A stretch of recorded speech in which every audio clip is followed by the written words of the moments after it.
चलिए दोस्तों, आज की इस वीडियो में दिखाएंगे। हमारे पास एक शेविंग मशीन यानी कि दाढ़ी बनाने की मशीन है, शेविंग मशीन बोलते हैं।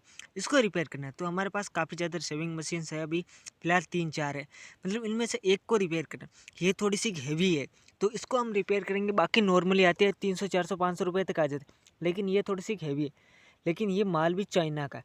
तो चलो इसे ओपन कर लेते हैं। ओपन करके अभी आपको देखेंगे कि यार इसमें क्या है क्या नहीं है, इसमें कितने पार्ट पुर्जे, मतलब कौन कौन सी मशीनें दी गई है इसके अंदर। यानी कि चाइना वाली वो जैसे छोटी वाली में नॉर्मल आती है, बड़ी वाली में आती है। चलिए, तो इसमें ज़्यादा मटेरियल कुछ नहीं है, सिर्फ लाइटिंग का सिस्टम दिया गया है जिसमें चार्जेस परसेंटेज बताते हैं, उससे ज़्यादा और कुछ नहीं दिया गया। तो चलो इसे खोल लिया। इसे खोलने के बाद में मैं यहाँ से इसे डायरेक्ट 5 वोल्ट दे के देखता हूँ, क्योंकि इसका जो सर्किट है वो देखो यहाँ से गया हुआ है। तो चलिए इसको देखते हैं, ये 5 वोल्ट से ये चार्ज होना स्टार्ट होती है या नहीं होती, क्योंकि इसका जो भी स्विच है, मतलब चार्जिंग पॉइंट है, वो चार्जिंग पॉइंट हमारे पास नहीं है, यानी कि चार्जर नहीं है और चार्जिंग पॉइंट भी टूटा हुआ है। तो डायरेक्ट हम 5 वोल्ट से देखते हैं। तो चलिए 5 वोल्ट जैसे ही देते हैं, देते ही ये देखो लाइटिंग इसमें आना स्टार्ट हो गई। मतलब इसका जो भी करंट सप्लाई है वो तो एकदम वर्किंग कर रहा है, लेकिन ये मोटर चल रही है या नहीं चल रही। तो मोटर नहीं चल रही। तो चलिए ये चेक करते हैं। इस मशीन को जिसने भी खोला था उसने डायरेक्ट करने की कोशिश की, लेकिन डायरेक्ट ये काम नहीं कर रही है। मतलब इसके अंदर जो भी चार्जिंग पॉइंट है वो चार्जिंग पॉइंट खराब है। मतलब ये चार्ज नहीं हो रही। जो इसका जो भी सेल है, मतलब इसकी जो भी बैटरी है वो बैटरी इसकी काम नहीं कर रही। तो हम बैटरी को भी साथ में चेक करेंगे और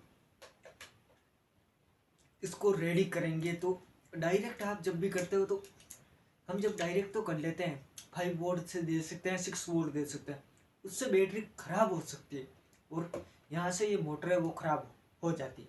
चलो इस मोटर को यहाँ से निकाल लेते हैं। मतलब ये जो भी हमारी मोटर है इसको यहाँ से स्क्रू से टाइट किया गया है, तो इसको यहाँ से हटा लेते हैं। चलिए इसको हटाने के बाद में हम क्या करेंगे, इसमें है जो कि एक सेल, यानी कि हमारे पास 4-5 बैटरीज पड़ी है।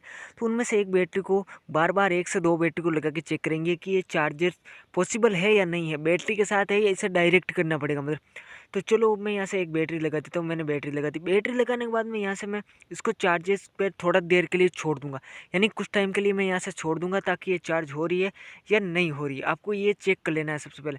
तो मैं यहाँ से एक बैटरी लगा दी। बैटरी लगाने के बाद में मैं इसको डायरेक्ट कनेक्शन कर देता हूँ, मतलब 5 वोल्ट से लगा के मैं थोड़े कुछ टाइम के लिए यहाँ से छोड़ देता हूँ। चलिए मैंने छोड़ दिया और ये चार्जिंग स्टार्ट हो गई है। तो अब ये चार्जर सक्सेसफुली होगी या नहीं होगी बैटरी, चलिए देखते हैं। दोस्तों मैंने अलग अलग 5 जो लिथियम बैटरी आती है, मतलब सेल बोलते हैं हमारी भाषा में, तो इसको मैंने 4 से 5 को लगा के चेक कर लिया। बारी बारी नहीं लग रहा था। तो चलिए मैंने यहाँ से जो मोटर की वायरिंग खुल चुकी थी उसको यहाँ से सर्किट से कनेक्ट कर देता हूँ। चलिए मैंने कनेक्ट कर दिया, लेकिन मैं इसको डायरेक्ट करने वाला हूँ। मतलब मैं इसको डायरेक्ट 5 वोल्ट से कनेक्शन, जब भी आप 5 वोल्ट से चलाओगे तभी ये मोटर चलेगी। मतलब तब तक ये जो शेविंग मशीन है वो काम नहीं करेगी। मतलब इसमें बैटरी काम नहीं कर रहा। मतलब जो प्लेट की जो भी आईसी होती है वो आईसी चलेगी, और यहाँ पे आईसी डालने का कोई भी ऑप्शन नहीं है। मतलब ये इतनी छोटी आईसी पूछताछ कर चुका हूँ, ये मिलती भी नहीं है, और साथ में ये बिना मशीन के ये कनेक्ट भी नहीं होती है।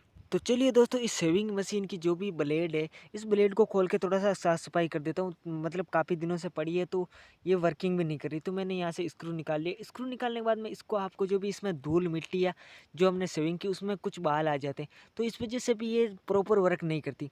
तो फिर इसको ब्लेड को हम असेंबल करना, मतलब असेंबल करने का मतलब है कि आपको इसको फिक्स कैसे करना है। मतलब तो चलिए इसको पूरी की मैं यहाँ से साफ़ सफाई कर लेता हूँ। जैसे ही पूरी कपड़े से साफ़ सफाई कर ली, साफ़ सफाई करने के बाद में मैं इसको असेंबल करना भी आपको दिखाऊंगा। तो चलिए अब आपको ऐसे इसमें फिक्स कर लेना है इस स्प्रिंग को करने के बाद में इस छोटी ब्लेड को, मतलब छोटे दांतों वाले, और इसके साथ में बड़े दांतों वाली ये ब्लेड, इसको दोनों को इस हिसाब से असेंबल करना है। आपकी जैसे पहले थी उस हिसाब से कर लिया। करने के बाद में इसको हम प्रॉपर यहाँ से कस चुके हैं। कसने के बाद में इसको, ये प्रॉपर हमारी रेडी हो चुकी है। तो अब डायरेक्ट करने के लिए हमारे पास वायरिंग है कुछ। तो एक बड़ा सा वायर ले लिया मैंने, जो भी चार्जिंग का वायर आता है। तो मतलब इसमें से 2 वायर यूज़ करने हैं, एक ब्लैक और रेड, मतलब नेगेटिव और पॉजिटिव। तो नेगेटिव और पॉजिटिव को ले लिया मैंने। पॉजिटिव को सबसे पहले यहाँ से सोल्डरिंग कर दिया। पॉजिटिव को सोल्डरिंग करने के बाद में चलिए मैं नेगेटिव को भी यहाँ से सोल्डरिंग कर देता हूँ। सोल्डरिंग कर दिया दोनों को। जैसे ही सोल्डरिंग किया, सोल्डरिंग करने के बाद में मैं थोड़ा सा इस पर टेप का इस्तेमाल करूँगा। मतलब ये प्लेट के सर्किट के साथ में कहीं भी अटैच ना हो। अटैच होगा तो डायरेक्ट शॉर्ट सर्किट हो सकता है। तो मैंने यहाँ से असेंबल कर दिया। असेंबल करने के बाद में इसमें बड़ा सा होल कर लेना है आपको। होल कर लिया। होल करने के बाद में इसको यहाँ से निकाल लेना। चलिए निकाल लिया। प्रॉपर ये बढ़िया से फिक्स हो जाना चाहिए।